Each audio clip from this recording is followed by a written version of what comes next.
Pour l'exercice 74, on nous dit, dans un repère orthonormé, placez les points suivants. Donc, quand on observe leurs affixes, on voit que leurs affixes sont donnés sous forme exponentielle.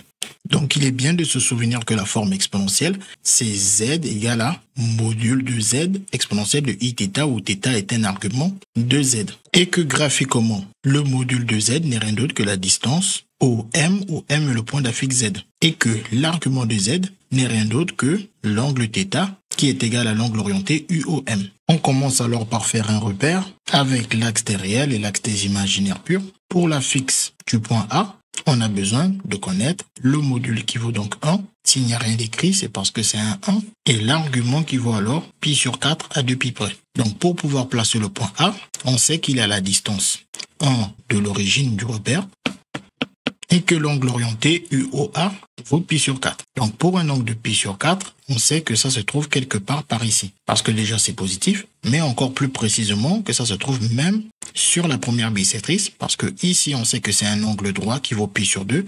Et la moitié de pi sur 2 c'est pi sur 4. Et que le point A se trouve ici, quelque part sur la première bisectrice. Car cet angle coupe l'angle droit en sa moitié pi sur 4. Donc l'angle droit qui vaut pi sur 2. Donc ensuite pour trouver exactement où se trouve le point A, on sait que la distance de O à A vaut 1. Donc il nous faut tracer le cercle, ou plutôt juste l'arc de cercle, de rayon 1. Donc en traçant le cercle de rayon 1, ou juste l'arc de cercle de ce cercle, qui a aussi le cercle trigonométrique, on sait que le point A est alors le point d'intersection entre la première bisectrice et le cercle trigonométrique. Il se trouve alors à cet endroit. Ensuite, pour le point B, à l'aide de sa forme exponentielle, on peut lire que son module ZB vaut 1/2 et on ne perd pas de vue que le module, c'est la distance OB et que son argument de ZB vaut pi et on ne perd pas de vue que l'argument, c'est l'angle orienté UOB. Donc l'angle pi, on sait qu'en degrés, ça correspond à 180 degrés, soit un angle plat. Donc ça veut dire qu'on part de U et on avance de 180 degrés d'un angle plat.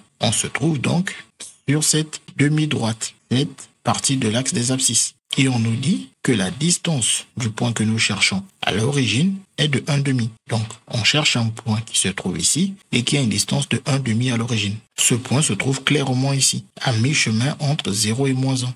On place alors ici notre point B.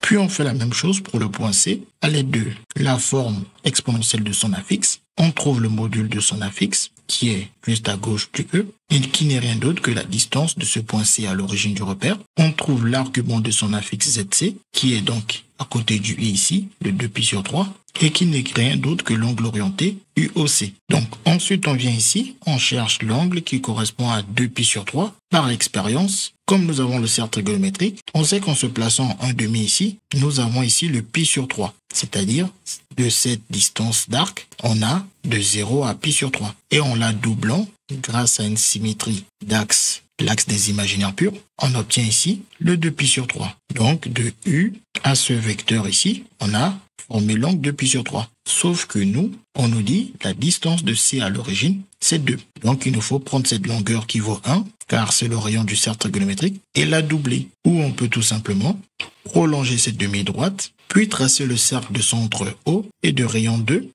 ou même juste l'arc de cercle correspondant à ce cercle de rayon 2, et on obtient notre point C. Et on vérifie bien que la distance de O à C elle vaut bien 2, et que l'angle entre U et OC vaut bien 2 pi sur 3. Ensuite, pour le dernier point qu'on doit placer, le point D, on prend la forme exponentielle de son affixe. Ensuite, on lit le module de cet affixe, qui n'est rien d'autre que le nombre strictement positif ici, c'est-à-dire 5, sans oublier que ce module est la distance OD.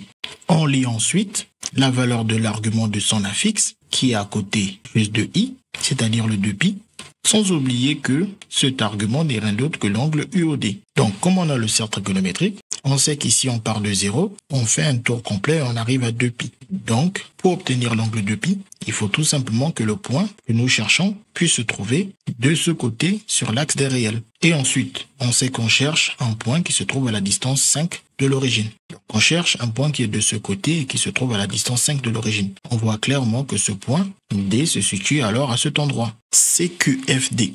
Ce qu'il fallait découvrir.